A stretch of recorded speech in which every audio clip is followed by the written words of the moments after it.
नमस्कार. नवराष्ट्र नववार्तामध्ये आपलं सर्वांचं स्वागत. या विशेष कार्यक्रमात विविध क्षेत्रात काम करणाऱ्या मान्यवरांशी आपण चर्चा करत असतो. तर आज आपल्यासोबत आहेत वामनदादा कर्डक यांचे शिष्य शाहीर DR इंगळे सरांशी आपण या ठिकाणी चर्चा करणार आहोत, ज्यांना महाराष्ट्र शासनाचा डॉक्टर बाबासाहेब आंबेडकर समाजभूषण पुरस्कार देखील या ठिकाणी मिळालेला आहे. सर, आपलं नवराष्ट्रमध्ये स्वागत. धन्यवाद साहेब, धन्यवाद. नवराष्ट्र चॅनलचं मी मनापासून स्वागत करतो. त्यांनी या ठिकाणी मला आपल्या चॅनलच्या समोर मला व्यक्त होण्याची संधी दिली, त्याबद्दल मी त्यांचं स्वागत करतो मनापासून.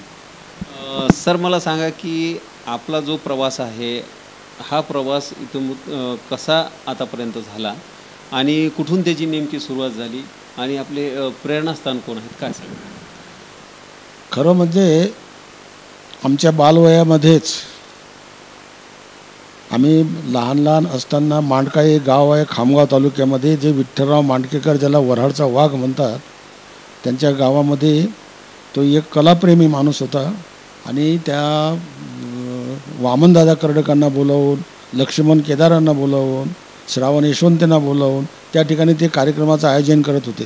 वेगळ्या प्रकारचे कलाकार कलापथकं आणून ते त्या ठिकाणी सादर करत होते. पण विशेषतः वामनदादा कर्डक, श्रावण यशवंते आणि लक्ष्मण केदार यांना ते आणून तिथे कार्यक्रम करत होते. आम्ही बसून त्यांचे कार्यक्रम ऐकत होतो.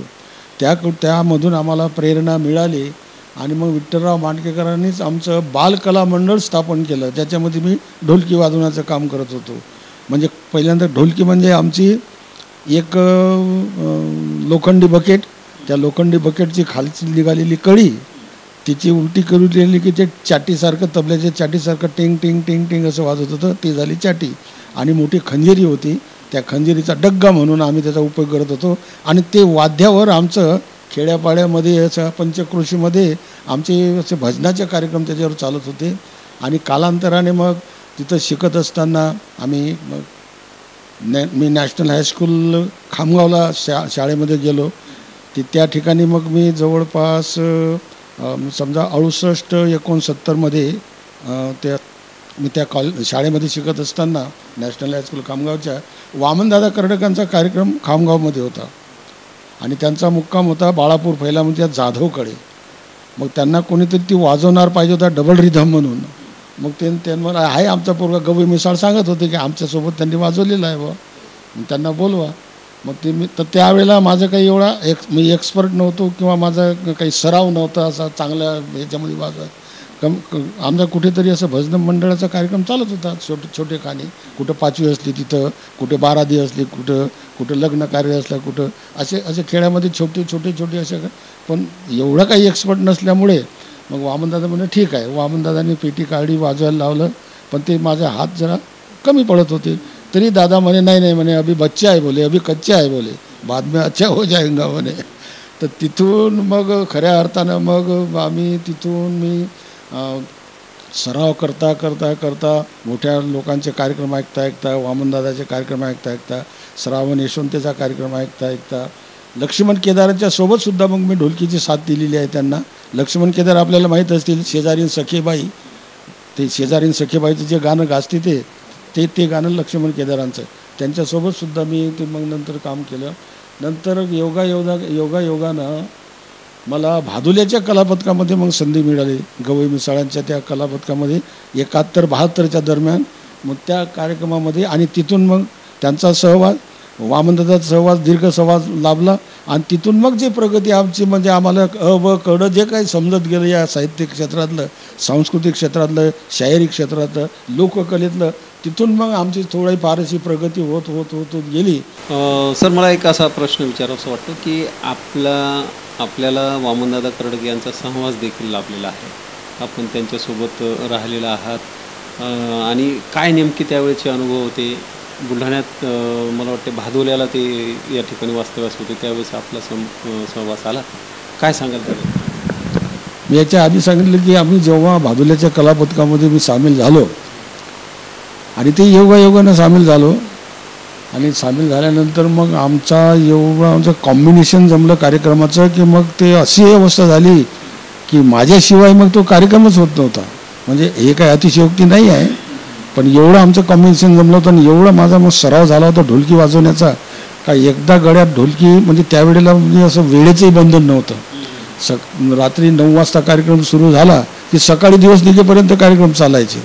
आता एवढा त्या ढोलकीचा असा माझा सराव झाला होता की लोकही खुश व्हायचे.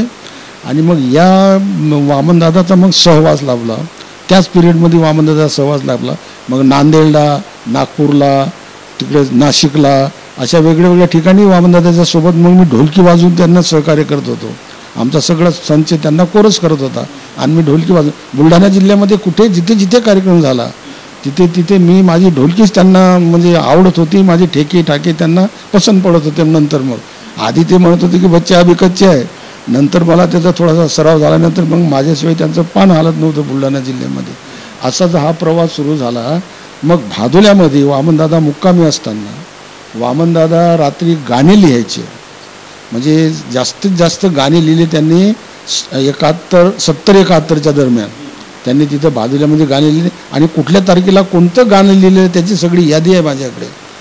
कुठल्या तारखेला कोणतं गाणं लिहिलं त्याची माझ्याकडे यादी आहे. फार म्हणजे दर्जेदार गाणे त्या ठिकाणी वामनदादा लिहिले. वामनदादाने रात्री गाणं लिहिलं की सकाळी आमचा संच बोलवायचा गवई मिसाळ आम्ही सगळं आमचा कलापथक. आणि त्याला बसा पेटी तबला पेटी नाल काढली की रात्री लिहिलेलं गाणं, रात्रीच्या गाण्याची चाल, त्यांचे शब्द, एक अक्षर आणि एक शब्द आमच्याकडून ते बसून घेत होते. आणि नंतर मग ते पुढचं आम्हाला ते म्हणायला परवानगी देत होते. अशा प्रकारचा एकदम माझा घनिष्ठ वामनदादाचा नामचा असा संबंध आला की त्यामुळे मग ते जवळपास 20-22 वर्ष मग वामनदादाचा नामचा सहवास माझा वामनदादाचा सहवास होता. त्यामुळे खऱ्या अर्थानं म्हणजे आता मला तर असं वाटतं की मी फारच भाग्यवान आहो की एवढ्या मोठ्या माणसाचा मला एवढा मोठा दीर्घ सहवास लाभला. म्हणून मी खरोखर मी धन्य मानतो, स्वतःला धन्य समजतो. आता काही वामनदादाचं एखादं गीत आपण या ठिकाणी गाऊन दाखवायला. अन्याय अत्याचाराची, बलात्काराची, चोरांची, दरोडेखोरांची, माणसं मारणारांची, घरं जाळणारांची, छळणारांची, पिळणारांची, संपत्ती गिळणारांची, धर्माच्या ठेकेदारांची, खुर्चीच्या मक्तेदारांची, साऱ्याच हरामखोरांची तंबाखू करावी, ती चिलमीत भरावी आणि अशी ओढावी असा धूर सोडावा. तेव्हा कुठे या जगात शांतता नांदेल तर नांदेल. गीतं जे आहेत ते सर्व महाराष्ट्र नाही तर पूर्ण देशभरात गीतं गायली जातात. आणि समाज प्रबोधनाचं काम या गीतांच्या माध्यमातून केलं जातं. परंतु आपल्याला या माध्यमातून मुक्त छंद काय असतात आणि ते वामनदादाचे मुक्त छंद जे आहेत ते या ठिकाणी ऐकायला मिळालेले आहेत. निश्चितच सरांनी जे त्यांच्यासोबत जो 20-22 वर्ष त्यांचा सहवास त्यांना मिळाला, ते त्यांच्यासोबत राहिले, त्यांच्यामुळं त्यांच्यावर देखील त्याचा प्रभाव जे आहे वामनदादाचा प्रभाव त्यांच्यावर दिसतो आहे. यासह विविध क्षेत्रात काम करणाऱ्या मान्यवरांसोबत आपण पुढच्या भागात पुन्हा भेटूया. तोपर्यंत नमस्कार. नवराष्ट्र बुलढाणा.